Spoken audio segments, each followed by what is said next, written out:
සමිඳුන්ගෙන් දෙසවනට. පළමුවන දේව ප්‍රකාශනය රාජාවලියේ පළමුවන පොතෙන්ගත් පාඨයකි. ඔබ මාගෙන් ඉල්ලා සිටියේ ඥානය. එම ඉල්ලීම ලෙස ඔබ මාගෙන් ඉල්ලා සිටියේ ඥානය. එම ඉල්ලීම ලෙස මම ඉටු කරමි. ජීවන්හිදී සමිඳානන් වහන්සේ රාත්‍රියේ ස්වප්නයකින් සලමොන්ට දර්ශනය වූසේක. තවද දෙවියන් වහන්සේ කතා කොට මා නුඹට දිය යුතු දේ ඉල්ලන්නයි වදාළසේක. සලමොන් කතා කොට දැනුදු මාගේ දෙවි සමිතුනි, ඔබ මාගේ පිය වූ දාවිත් වෙනුවට ඔබේ දාසයා රජකොට පත් කළසේක. මම ලාබාල කෙනෙක්මි. රටපාලනයේ දක්ෂකමක් මට නැත. ගණන් කළ නොහැකි අසංඛ්‍ය සමූහයක් වන ඔබ විසින් තෝරා ගනු ලැබූ ඔබේ සෙනග මැද ඔබේ දාසයා සිටී. එබැවින් ඔබේ මේ සෙනග විනිශ්චය කරන පිණිස හොඳ නරක දැනගන්න පුළුවන් වන ලෙස ඥානවන්ත සිතක් ඔබේ දාසයාට දුනු මැනව. බන්ද ඔබේ මේ මහා සෙනග විනිශ්චය කරන්න කවරෙකුට පුළුවන් දැයි කීවේය. සලමොන් මේ දේ ඉල්ලූ නිසා සමිඳානන් වහන්සේ ඊට ප්‍රසන්න වූසේක.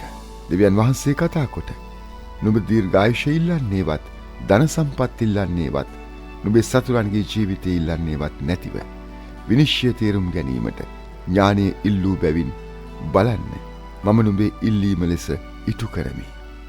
නුඹට සමාන කෙනෙකු නුඹට පළමුවෙන් සිටියේවත් නුඹට පසුපස සිටින්නේවත් නැතිවන ලෙස තියුණු නැනනුවන නුඹට දෙමි වදාළසේක.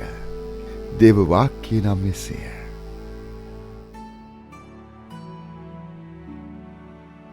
දෙවන දේව ප්‍රකාශනය ශුද්ධ වූ පාවුලුතුමන් විසින් රෝමවරුන්ට ලියන ලද හසුනෙන් උපුටාගත් කොටසකි. දෙවියන් වහන්සේ සුවකීය පුත්‍රයාණන්ගේ ස්වරූපයට සමාන වන පිණිස අප කැඳවා ගත්සේක.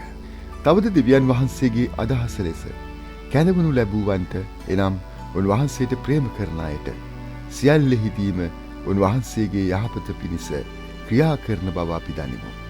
බඳු උන්වහන්සේ කලින් තෝරාගත් අය සුවකීය පුත්‍රයාණන්ගේ ස්වරූපයට සමාන වන පිණිස කල්තියා වෙන් කරගත්සේක.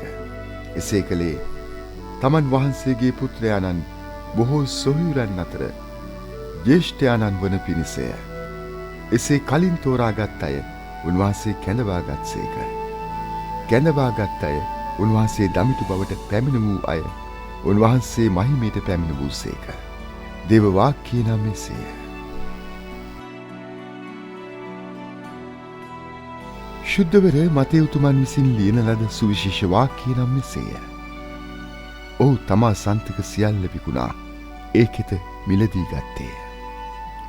ස්වර්ග රාජ්‍ය කෙතක සංගවා තිබුණු නිධානයකට සමානය.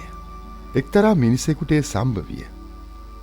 ඔහුත් ඒ සංගවා තබා මහත් ප්‍රීතියෙන් ගොස් තමා සන්තක සියල්ල විකුණා ඒ කෙත මිලදී ගත්තේය.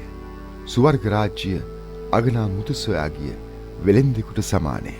ඉතා අගනා මුතු ඇටයක් සම්වූ විට ඔහු ගොස් තමා සන්තක සියල්ල විකුණා ඒ මිලට ගත්තේය. සමිඳානන් වහන්සේගේ සුභාරංචිය නම් මෙසේය.